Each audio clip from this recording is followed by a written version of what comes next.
Damos gracias al Señor por el don que hoy nos permite al reunirnos y encontrarnos nuevamente en la cita de todos los días con todos los santos.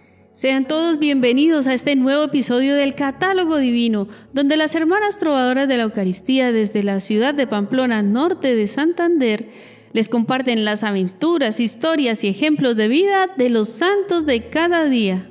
Porque los santos son una verdadera inspiración. Vamos a dar paso a los santos a quienes la Iglesia Católica rinde homenaje especial en este día 2 de junio. Recibamos con alegría y devoción al ramillete de hombres y mujeres que han alcanzado la santidad. Ellos son San Marcelino y San Pedro, mártires. San Dictino, obispo. San Erasmo de Formia, obispo y mártir.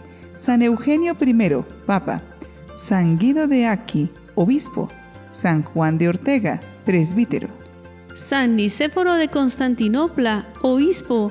San Nicolás de Trani, peregrino. San Potino y compañeros mártires. Santo Domingo Nin, mártir. Y el beato Sadoc y compañeros mártires.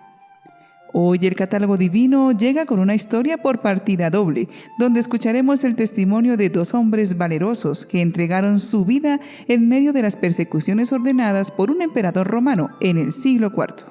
Ellos son Santos Marcelino y Pedro. Es el año 304, y en Roma hace estragos la gran persecución anticristiana querida por Diocleciano. Es la última gran masacre ordenada por la autoridad romana antes de la clemencia de Constantino. El segundo de los 4 edictos con los cuales Diocleciano planifica eliminar a los cristianos impone, en particular, la prisión para obispos, sacerdotes, diáconos. Muchos son ajusticiados, porque los tribunales tienen la facultad de emitir la sentencia capital. El primer santo era un sacerdote prominente y ejerció el ministerio presbiteral en Roma. Por su parte, San Pedro era exorcista, dedicándose a curar a los poseídos por el demonio. Durante una redada fueron detenidos por profesar la fe en Jesucristo, arrojándoles a la cárcel. El sacerdote Marcelino se rehúsa a abjurar de su fe, y junto a Pedro hicieron que esas prisiones se volvieran pequeñas comunidades de creyentes. Su estancia en la prisión fue similar a la que cuenta sobre Pablo y Silas cautivos en los Hechos de los Apóstoles. Continuamente alababan al Dios del cielo, dando verdadero ejemplo a los demás prisioneros, alentando a los fieles y catequizando a los que estaban inmersos en el paganismo.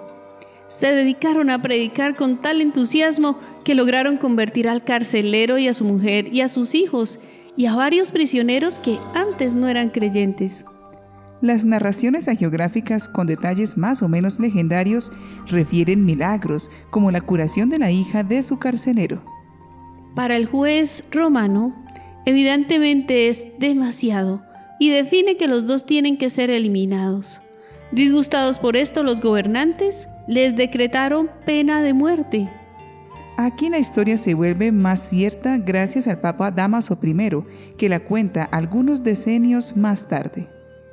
Pronto se les ajustició por orden del magistrado Severo, quien ordenó que fuesen conducidos a un bosque llamado Selva Negra para que nadie supiese del lugar donde iban a ser sepultados después de decapitarles. Marcelino y Pedro son torturados y, dando cumplimiento a la orden, fueron llevados al lugar designado para su muerte, siendo obligados a la última cruel humillación, excavar su propia tumba, para luego ser decapitados. Según la ley romana, se había hecho justicia, y el haberse elegido un bosque era una astucia más.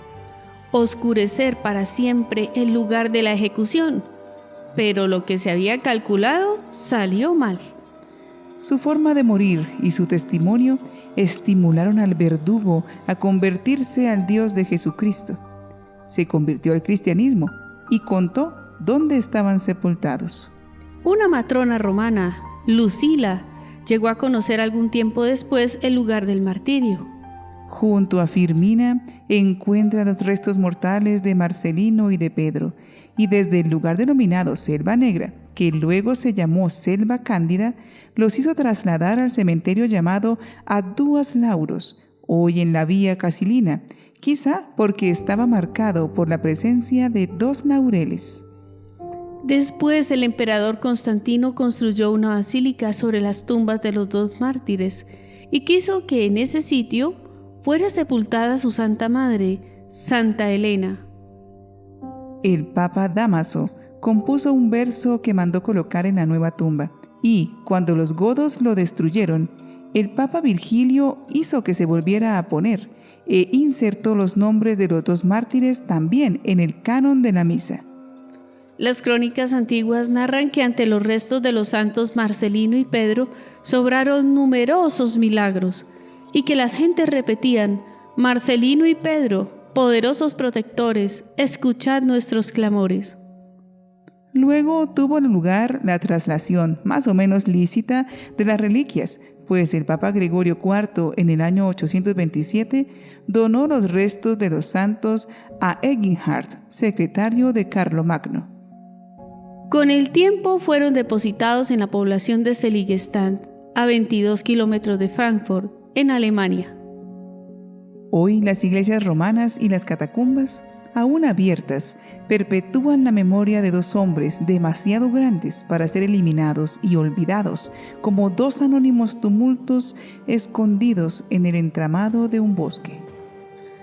Qué motivación tan bella llega a nuestras vidas con el testimonio de estos santos, que lograron transformar una situación adversa, como era el encarcelamiento, en una oportunidad para compartir su fe con aquellos que compartían su suplicio.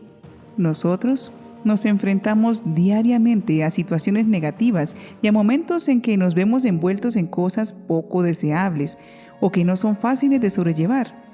Pero en esa posición reaccionamos con violencia, maledicencias y hasta con desesperación. Es necesario que aprendamos de la vida de estos santos a transformar todas las situaciones y lograr que lo que parece sin remedio, lo que se ve sin forma o lo que parece imposible de superar, se transforme en una oportunidad para dar gloria al Señor y para crecer en virtud.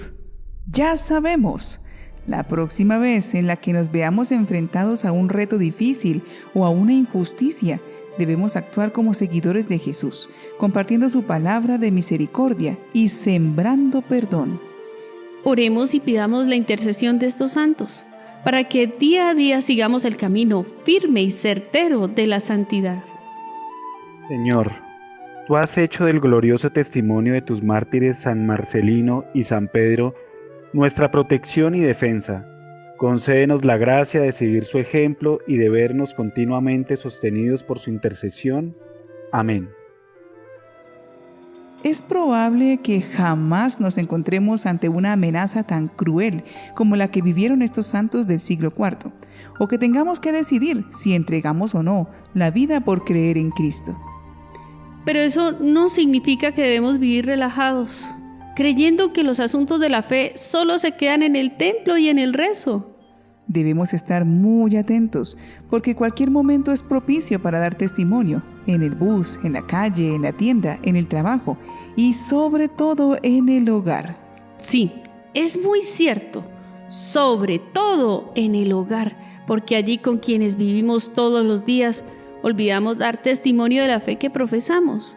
Olvidamos que debemos ser pacientes, que estamos llamados a tratarnos con amor y que debemos estar dispuestos a ser generosos, aun cuando los demás son ingratos. Esa es una gran oportunidad para sumar puntos en el cielo, cuando con humildad ofrecemos al Señor las dificultades que vivimos a consecuencia de los defectos de los demás y perdonamos el mal que nos hacen, renunciando a cualquier venganza. Vivamos animosos nuestra fe y practiquemos sus enseñanzas en todo momento y en todo lugar. Santos Marcelino y Pedro, rueguen por nosotros.